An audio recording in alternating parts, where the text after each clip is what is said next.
সকাল সকাল তো স্নান সেরে আমি পুজো করতে বসে পড়লাম, আর পুজো করতে করতে দেখি আমার বড্ড লেট হয়ে গেছে, তাই অভিষেককে ডেকে নিলাম, কারণ ওকে বললাম একটু ড্রপ করে দিতে। 2,000 years later. তারপর অফিস থেকে বেরিয়ে মাকে আমি ফোন করে বললাম, মা রেডি হয়ে বেরিয়ে পড়ো, একটা জায়গায় নিয়ে যাবো। তো মাও কথা মতন তাড়াতাড়ি করে রেডি হয়ে বেরিয়ে পড়েছে, কারণ আমি তো প্রথম স্যালারি পেয়েছি, তাই মাকে বললাম ট্রিটটা দিই। তো মাকে ট্রিট দিতে দিতে আমি অভিষেকের কথাও ভুলিনি, তাই জন্য অভিষেককেও ডেকে নিয়েছি, আর অভিষেক ভিজে ভিজেই চলে এসেছে কাজ থেকে। তারপর আমি আর মা তো এখানে আগের থেকে অর্ডার দিয়ে অনেক কিছুই খেতে শুরু করে দিয়েছিলাম, তারা অভিষেকে দেখো পুরোই ভিজে গেছিলো।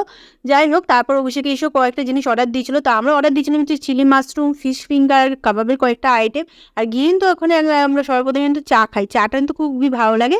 আর খেতে খাবারগুলো কিন্তু অত্যন্ত দুর্দান্ত ছিল, কারণ হচ্ছে দাম অনুযায়ী কিন্তু ওখানে খাবারগুলো আমার সত্যিই খুব কোয়ালিটি খুব ভালো লাগে। আমার তো স্পেশালি ভালো লাগে। আমরা কিন্তু ম্যাঙ্গো শেকও অর্ডার দিয়েছিলাম, তো আমার মার কিন্তু খাবারটা খুবই বেশ ভালো লেগেছে। তারপর হচ্ছে অভিষেক দেখলো যে এইটুকুনি তো পোষাবে না, ও আরও কিছু অর্ডার দিল, তো দেখা হচ্ছে